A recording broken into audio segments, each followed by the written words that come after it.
น้องวิตีกินตำมะพงกับพี่น้องนะกินผักน้ำมะลุนะเยี่ยมมะลุว่าแม่เฮ็ดแซ่บบ่อ๋อเยี่ยมมะลุบ่อันนะใช่เฮ็ดบายดีด้วยค่ะเป็นบ่บายดีป้าลุงนะน้องวิตีกินยังดอกตำมะพงบ่ข้าวเสียงเต็งๆเนี่ยใช่ไหมน้องวิตีเพิ่นกินตำมะพงบัดนี้ก็มาหอดยามเที่ยงแล้วพี่น้องเนาะกับทักทายสบายดีและสวัสดีเด้อเนาะมาพบกันมานี่เป็นยามเที่ยงบัดนี้พี่น้องพากันเตรียมกับข้าวกับน้ำยามเที่ยงแล้วบัดนี้พี่น้องเอ้ยเที่ยงก็จะมีทำบะหมี่ชินี่กับตัวเองแกงหน่อไม้นี่เอาแซ่บทางนั้นกำลังเด็ดใบยานางแกงหน่อไม้เดี๋ยวนะคำนี้เกินไปเครื่องปั่นบ่มีเครื่องนี่กะเครื่องว่าใส่แกงหน่อไม้ผักกะเยงบักบวบเฮ็ดโมนูครบทีมเนาะเฮ้ยเป็นลองเลยแกงหน่อไม้ยามเที่ยงเนาะไม่ยามมาเที่ยงพี่น้องหมอบ้าใหญ่หูทางผูกแกงหน่อไม้ยามเที่ยง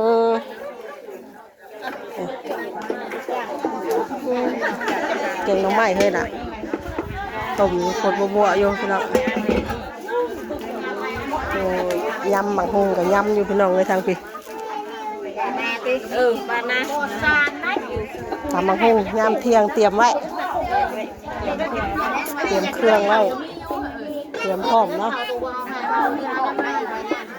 วัดมือวัดเว้นเลยน้อยยำเที่ยงเลยยำแรงยำเศร้าแล้วแบบนี้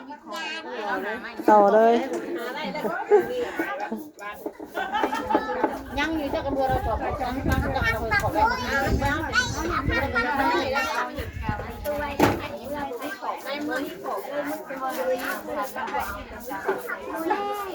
ทำไมวะเขาล่างก้อนจะเลือกเอาให้กระตุ้นลูกก้อนเลยนะโอ้มีเครื่องปั่นเนาะเฮ้ยเพิ่งเติมแล้วเปิดสิเล็กชิมปั้นนะหมูนี่แล้วตามทงพวกที่พวกหน่อยก็มีอยู่เปลี่ยนกันนะว่าเพื่อนว่าที่หั่นกับบ่หั่นนี่หั่นแต่หน่อยคุณยังหั่นอยู่ข้ามตามเหตุซอยพักหน่อยแล้วจบตำคนเดียวเลยได้อยู่หน้าแล้วนี่ลายแล้วตำนั่งเลยมึงปะจะโมงนูบุรีจะพอเลิกบุรีจะพอกินแม่เลยนะจะหน่อยกระเด็กแล้วน้องเว้ยมีหางก็ต้องลำบากสิเห็นว่าตำมะเล็ดได้ไหมคุยเขาเบื่อข้าเขียวเด้ออย่านั่งกันเด้อได้เขาย่อแกงน้ำใหม่ไปกับไม่ได้เดี๋ยวกันนั่งได้มาช่วยเลยแบ่งตำเอาเป็นมากเลยจะไปตำบดใบสิเพื่อนั่นเองข้าเองเนาะเองข้านตำจะได้มาฆ่าแขวข้าวเข่าซะว่าเราเลยเรามันเลยเอาสักสั่นไปให้คนมีกูหน้าตำก่อนเอามาจ้ะได้แล้วเลยนะให้หมูเห็ดจะไปเตี้ยนให้เขามั้ยเอามาเฮ้ยไปเตี้ยนบ่ได้มันยาเลยหนักตำเพื่อเสียลายเพื่ออะไรเปลี่ยนไหนผมทำกูที่2 บาทกับเตะแล้วเนาะมันถึงเริ่มเลยนี่นะมันก็เลย2เปลี่ยนกันเลยแกงห่อนยังแกงห่อนก็ได้ห่อนนะห่อนมันเด็กเนี่ยห่อนได้น่ะมาถังมันก็ยืนเที่ยงกันหมอไฟครับทั้งคนนี้มันบินเด็กไหมมันห่อนมันมีนี่นะเดี๋ยวมาตำ2 สากเลยกันจับมาคนละศาสตร์บ่คืออันตำเข่าเลยอันตำเข่าอันนั่นน่ะที่6 โมงน่ะบ่แล้วเพิ่นขอตำก็เปลี่ยนกันได้ผู้นึงขึ้นผู้นึงลงดินี่บ่ได้แล้วลูกก็ได้กันเบิ่งนะกูแน่มันบ่กินในน้อยๆช่ำบ่ได้ขายสิย่างจังอาแทกตับกระเป๋าแล้วเนาะมันจะบ่เป็นนี่นะแทงกับพ่อใส่เขาทางนี้มีดจะประมาณนั้นเด้เห็นมาหน่อยจ้ะสิแบ่งบ่เรานี่นะแบ่งแน่ว่าตำกุ้งบ่มากุ้งเลยสักไอ้สิมาตำไว้แท้เอาเนี่ยมามีดนะชิโป้งนะยันพันห้าสิเด็ดได้เป็นทำไมจ๊อกแบ่งมาเป็น2 โคกบั่นมันจะห่อนใจได้เอาพริกมาให้บั่นเป็นกระเบะหั่นเนาะบึ้นเลย เอาพี่เด็ก ใช้เลขชงได้อีกนะชงดิ เก่งไม่ได้ ช จาง ก นะ ประเทศ ชงมาอยู่ตรงนั้นคันว่าสีมะพร้าวเนี่ยใช้เลข3บ่เลข4เลข5ก็ใช่แล้วนะเท่าว่าหมูข้าวใบนี่สิปันเดียวกันกับกันฮะ หมูตั้งหันดีเนาะเฮ้ยเนาะหมูตั้งหัน อย่าโยกแม้มันแห้งสิไว้ขึ้นนี่ หมูข้าวใบนี่คือสีอ่อนคือกันเบิ่งเมื่อยได้วันนี้ได้เฮ็ดหน้าได้ทุกเลยโอ้ยมันกะ บ่ล่าดันหน้าเรากว้างเลยดิ บ่ขึ้นแล้วนี่อันบ่ชุ่มเล่านี่แหละมันเมื่อยเป็นไข้เป็นอะไรเนาะเป็นมาเฮ็ดให้เฮ็ดหน้าหรอเฮ็ดหน้าก็หันได้บ่ เฮ็ดไปเรื่อยๆเนาะเอาสิบ่ว่าเก่งว่าหันก็คือว่าเฮ็ดไปเรื่อยๆใช่จ้ะ เฮ็ดไปเรื่อยๆได้ เพื่อเฮ็ดไปจนพุ่นแล้วจนฮอดเดือน10เดือน11ปุ๊บ เอ๊ะขวัญแล้วก็ตวงเอาละมากันเฮ้ยมาได้ย่านนั่นเฮ้ย ตัวนี้ก็บ่ตามคกน้อยได้เลยใช้คกน้อยอยู่ไหมฉากก็มีอยู่ในอยู่ฉากมีอยู่นะเอาคกน้อยได้มาจำบ่แก้เพิ่นถ้าคกน้อยแล้วมาโอ้บ่ได้ครับลงเพลไอ้มันแตกได้กระทงหน้าใกล้ๆนึง มีมักดาวมันหั่นกันได้หรอ แต่ละก็ยุ่นขำมันทงหน้าเลยติ มันแตกได้นะเฮ้ยน่ะมึง ยามันดอก มาแต่เฮือนของเฮือนผู้เจ้าเพิ่นเองบ่เอ้ยขักแท้ เป็นย่านได้สิ เออ ถ้ามันเตะอย่าว่าอย่างนั้นเฮ้ยเด้อ นักออกงานมาใช่ไหมจักตัวน่ะ มาให้บินได้เลย หันจะก้าวไร่นั่นน่ะ เนี่ยมันหั่นเลยเนี่ยติด เดี๋ยวเรามาสับเพิ่นติเอ้ย นั่นเดียว ถ้าบ้าบ่ยังอ่ะมันถ้าได้แตกน่ะเขาสิทิมแล้วแล้วเก็บเอาชื่อนี่น่ะอยู่ปูนวดได้ป่ะข้างนอกได้ ตำซะนะเพิ่นจะถิ่มเลย เอารถได้เมื่อเอาใครมามุ่งมาเอานั่นเพื่อทิมเลยตรวจเอารถปูนได้นะคันน่ะ ถิ่มเนาะคันบ่ไปเพื่อ มันบ่เตะมันก็บ่ถิ่นน้อย เพราะว่าคนเขาก็คือแรมเหล้าแล้วเป็นไส้ เอ เราก็ อ ถือเขาเหล้าก็ใช้ได้อยู่ หาล่าเฮาก็เอาปูนแต้มใส่ กระเมียนอยู่ล่ะ มาหาจวดไล่แล้วใช่ไหมแล้วใช่วะ อยู่แล้วนะเราบ่ให้ไปหรอกนาย น้ำมันเห็ด ยันว่ายันคือนายกินการเฮ็ดเพื่อนอย่างนั้น ของคนเลย ปั้นน้องกันในงานด้วยนี่กันค่ะเมื่ออันปั้นนี่อันน้อยนะ พริกขาวใส่เด้พริกขาวแกงเนี่ย เลือกบ่ได้เลือกบ่ได้คือบ่เลือกองค์ต่างหาก หมูหมวกมาออกแล้วติ เลือกบ่ได้แม่น่ะ ใช่พี่ว่ามาพี่ว่าหมว บ่ ก ได้เฮ้ยหมวกเลือกต่างหากแล้วนี่เที่ยว โอ้ ลูกกับหมวก ติต้องเลือก ธรรมดา ย่านอันบ่ เอาใส่นั่นแหละ ย่านอันว่า มะอื้อนี่มาใส่กับอันเฮ็ดอุนุ เก็บออก เฮ้ยห้าวหูดีนะเนาะหูดังไม่ดีเด้อมันตัดดีมันเลือกเอา มาให้เลือกออกพี่น้องเลย มันดีแห้งแล้ว แงะผักแงะหญ้า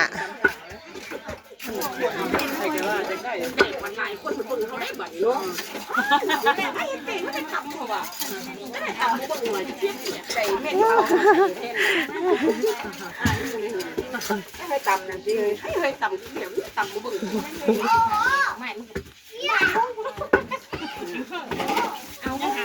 โอ้ยต่ำแบบนี้มันก็ต้องมีต่ำแน่เข่ากระจุกเอาไม้เลยแค่บวงขวดนะน้ำลายนะบวงขวดเนี่ยเหนียว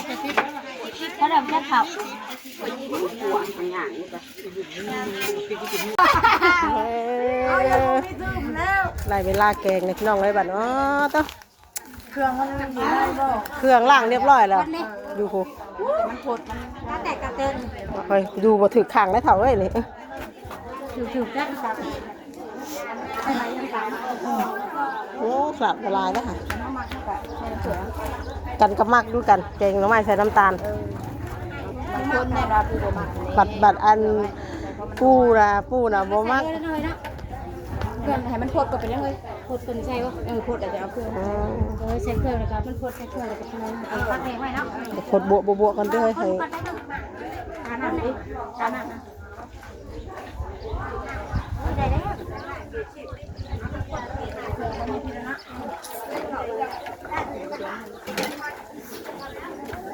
แซ่บบ่แซ่บอย่าตีกันได้พี่น้องเอ้ย โอ้ โอ้ย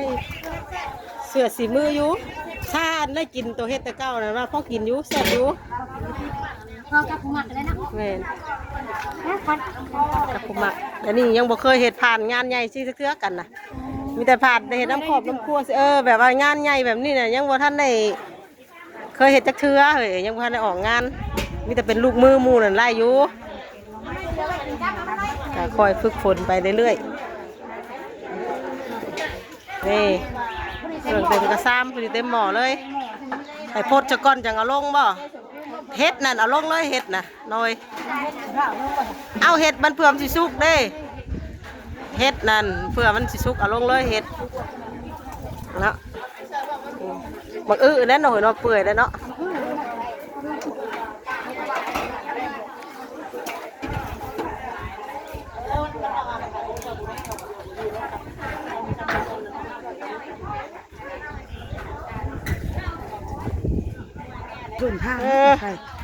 แม่ครัวกับสิไห้เนาะแม่ครัวกะใส่หมักบวบใส่นั่นเลยใส่เครื่องแกงใส่ผักใส่หญ้า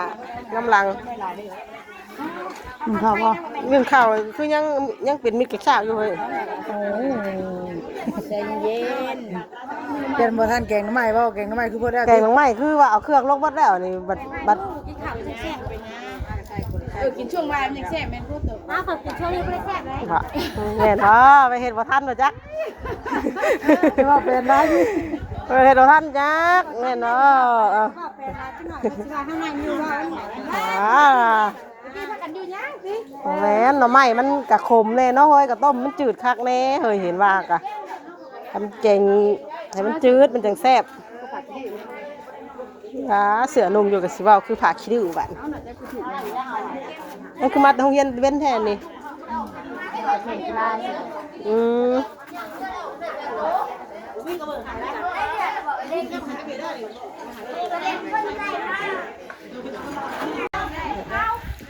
แกงเรียบร้อยบัดพักเอาหญ้าลงซิมเลยพอดีเลยแซ่บละให้ขอคนไป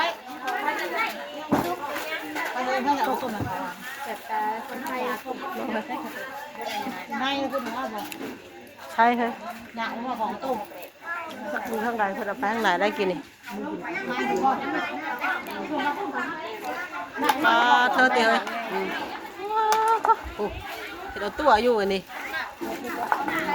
เฮ้ยมิดแค่จะเต็มหม้อ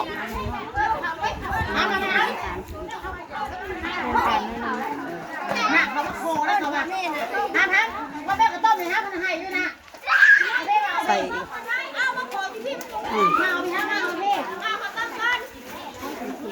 ผมนัวอีกน้ำตาลอีกแซ่บใส่หน่อยใส่หน่อยใส่หลายแซ่บหลาย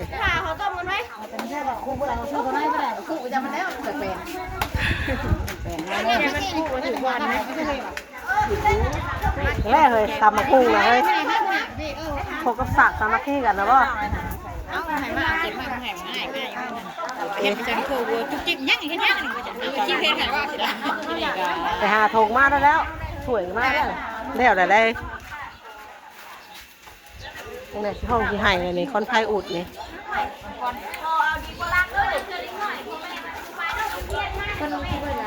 น้อย เอาปลาแดกมาใส่ไปให้ ปลาลูกน้ำลังแกงเมื่อกี้นี่ให้คนบ่ได้กินปลาแดกก่อนตักแบ่งกันซะก่อนนะจังให้เมื่อกี้นี่ให้คนงามกินก่อนไม่กินนี่บัดนี้คนบ่กินปลาแดกให้คนงามกินก่อนเลยวันนี้ให้คนขี้ร้ายกินเอาปลาแดกลงบัด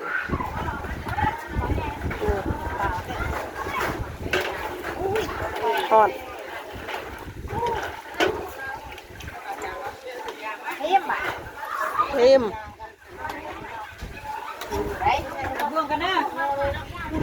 ซื้อเบียร์จองแล้วดิ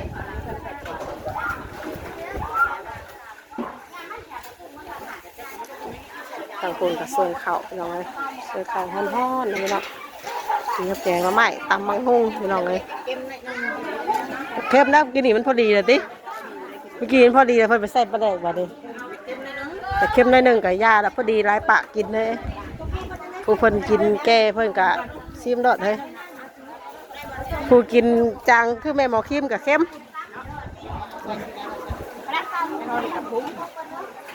ผู้เจ้าคองเพิ่นนี่ก็มักกินเข้มเท่าไรเฮ้ยป่าเลยเฮาเฮาเฮ็ดไปนี่เราได้เพิ่มเกลือน้ำตลอดได้เรามักกินเข้มเลย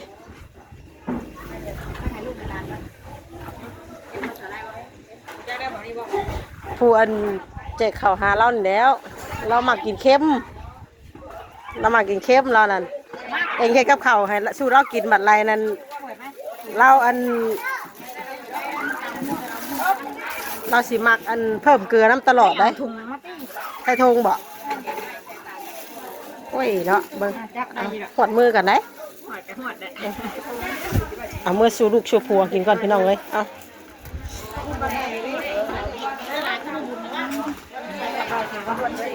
อร่อยเสยยามมาเที่ยงจะมีแกงกระไม้ตำมังหุงพี่น้องเลยขอบคุณกระตำมังหุงเริ่มละไปเบิ่งทางตำมังหุงนั่นเนาะพี่น้องเนาะ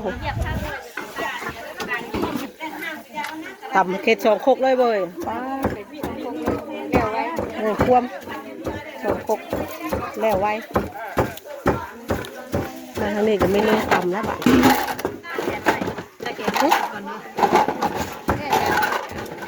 ตักเลยบ่ตำหุงแม่ก็ตักเลยบ่ตำ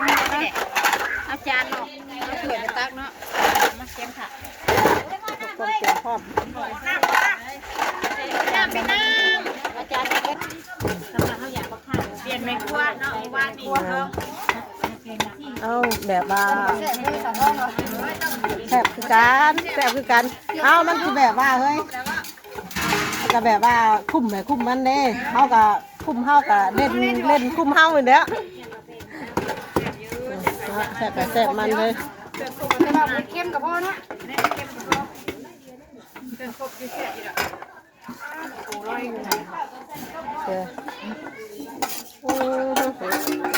อันนี้ยังเต็กแล้วนี่ค่ะตัวนี่ค่ะใส่น้ำตาปีหน้าไปที่มีเซฟเก่านี่ นี่นะโอ้เซฟตำมานี่นั่น เพื่อนตำขายอยู่ เราขายตำ แซ่บกันแซ่บแล้วตัวนี้ได้แซ่บเดือดกบปีประจักษ์เอาเนาะสีมือมันก็ต้องกระตุ้นแล้ว เข้ากับผู้นึงได้เป็นลูกค้าเราได้ นั่นถึงว่า เราไม่ได้เปิดท้ายเราอยากแล้ว อยากดูกติ ถาหั่นได้หน่อยหั่นได้ก็ได้ ยังบ่ แนวเลยยังสิขายอยู่หรอขายอยู่ ไม่ได้มาขายบ่งานบุญเนี่ยไม่ได้มาบ่ ลูกค้าประจำได้นี่เราเปิดหน่อย กาแซ่บไป เรา เลย เปิดดังโมแล้วเราเปิดขายเลยดีแล้วเราไปทำทำเราเนี่ยไปเลยมีกำลังใจจะเปิดแล้วจ้าหัวก็ถ่าย มีกำลังใจก็ได้บ้างแม่ดีนั่นเนาะถ้ามีดอกก็ดีนะเอาคนจริงนะแม่ทำตลอดว่า สั่งกับมีคนส่งอยู่บ่ ไม่ค่ายเลย แม่ค่าส่งเอง ค่าคันเราบ่ยากแต่เราเล่นมาส่ง ถามเปิดบัตรนี่มันจะซื้อ อ๋อมันต้องหาคนส่งคุกขั่วเนาะพี่น้องแกงไม่แล้วตำมังหุงน้ำสิ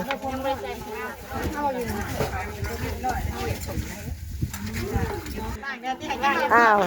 ล่างได้มันก็บ่นัวปานใดได้แต่บ่ต้องล่างหรอกถึงนัว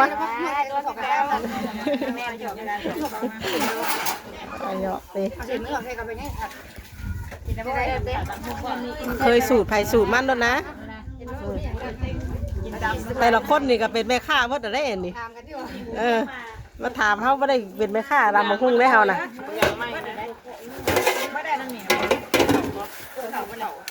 จกเข่าหมดแล้ว ตำหุ่นก็กำลังร้านจะพึ่มลงที่เขายับไปก่อน เนาะเอาแล้วติ๊ก เด็ดน้องแต่หูไม่ได้กินเลย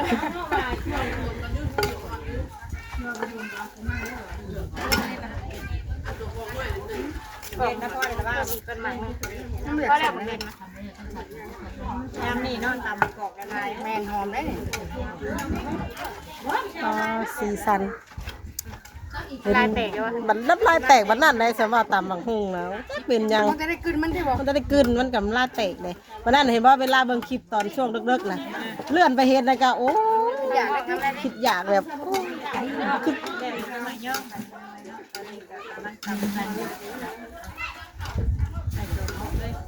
เอาอีกแล้วพอแล้วพอแล้วตายเลย มันจะไล่นั่นเตยเดี๋ยวสิว่าโอ้ต้องสอบครกแล้วแต่เบิ่งนะคนกินกะ จบแล้วมันให้แรกกับล้าง กำลังตำบักหุ่งกะจั่วมันนี่ลองเลยแล้วเรียบร้อย ใส่สูตรนี่ พอเลยบ่หานาทีคิดเลยบ่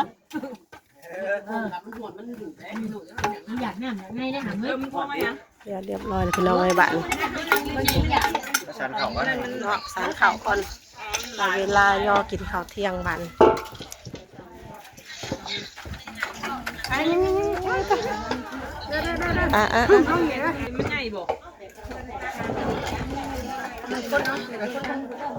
ผสมผสานกันติแล้วเราตักเอาล้น เอาไปปั้นน้องเบิ้งปั้นลายมันเมื่อยมันห่วงมันห่วง อะไรมาเลยตีย่อเลยพี่น้องเลยบันนี้ก็สิไปหาย่อข่าวย่อน้ำก่อนเนาะพี่น้องเนาะบันเนาะคลิปนี้ก็สิจบใบสำนีก่อนเด้อเนาะเดี๋ยวพอๆกันได้คลิปต่อไปคลิปนี้ก็ไปแล้วเนาะพี่น้องกล่าวคำบาสบายดีทุกคนทุกคนพี่น้องเลยสีสันเนาะพี่น้องเนาะมากินข้าวน้ำกันเนาะพี่น้องมื้อนี้ทุกคนไปแล้วพี่น้องเลย